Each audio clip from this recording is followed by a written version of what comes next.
Dear KTM friends, dear Orange Bleeders, KTM is facing major challenges. We need a pit stop for the future. Today we have decided to transfer KTM to a so-called legal restructuring proceedings with self-administration.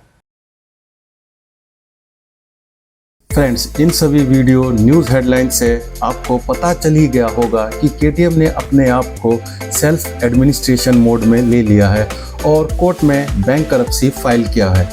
जैसा कि हम सभी जानते हैं कि KTM का production लगभग 6 महीनों से बंद पड़ा है, जिसका कारण है KTM की बाइक्स में कंप्लेन और ज़्यादा अनसोल्ड बाइक्स का स्टॉक इकट्ठा हो जाना। इसके साथ ही KTM को दुनिया भर में अपने कॉम्पिटिटर का कंपटीशन मिलना भी एक कारण है। ऐसे में कंपनी में लगातार लॉसेस बढ़ने के साथ साथ टैप्स भी बढ़ रहे थे।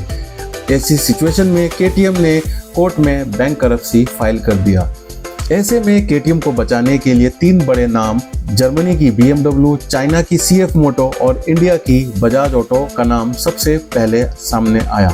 जैसे कि पहले की तरह ही बजाज ऑटो इस बार फिर से KTM के लिए संकट मोचन बनकर सामने आया है। बजाज ऑटो ने ऑस्ट्रिया मोटरसाइकिल निर्माता KTM AG को एक्वायर कर लिया है। इस डील से बजाज ऑटो न सिर्फ यूरोप में अपनी पोजीशन को स्ट्रॉन्ग करेगी, बल्कि वर्ल्ड मोटरसाइकिल मार्केट में भी एक बड़ा प्लेयर बन के खड़ा होगा। बजाज ऑटो का 2007 से ही KTM में इन्वेस्टमेंट रहा है। बजाज ऑटो अपनी subsidiary company Bajaj auto international holdings BV Netherland और KTM की parents company Pierer Mobility AG में एक joint venture Pierer Bajaj AG है। इस जॉइंट वेंचर में बजाज ऑटो की इक्विटी 48% और पियरेर इंडस्ट्री AG की इक्विटी 50.1% है। KTM की रिस्ट्रक्चरिंग के दौरान बजाज ऑटो और पियरेर इंडस्ट्री के बीच एक कॉल ऑप्शन एग्रीमेंट हुआ।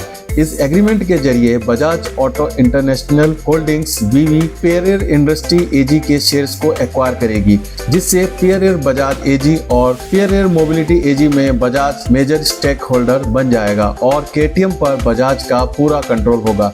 इस डील की पूरी वैल्यू 800 मिलियन यूरो यानी लगभग 7,765 करोड़ रुपए है। बजाज ने 200 मिलियन यूरो का इन्वेस्टमेंट कर चुका है ताकि सप्लाई चेन को ठीक करके प्रोडक्शन शुरू किया जा सके। बाकी के 600 मिलियन यूरो को बजाज क्रेडिटर्स को पे करेगा। इस डील से दोनों ही कंपनियों को फायदा होगा। KTM को एक फाइनेंशियली स्टेबिलिटी मिलेगी और बजाज ऑटो को प्रीमियम और स्पोर्ट्स मोटरसाइकिल सेगमेंट में अपनी पोजीशन को स्ट्रॉन्ग करने में हेल्प मिलेगी। बजाज ऑटो अपने पोर्टफोलियो को और भी बढ़ा सकता है, क्योंकि पियरेर मोबिलिटी AG के पास सिर्फ KTM ही नहीं बल्कि हर्सवर्ना और गैस जैसे ब्रांड भी शामिल है। इस डील के साथ ही बजाज को KTM की टेक्नोलॉजी भी मिल जाएगी। कुल मिलाकर ये डील बजाज ऑटो, KTM और इंडियन ऑटोमोबाइल इंडस्ट्री के लिए एक माइलस्टोन होगा।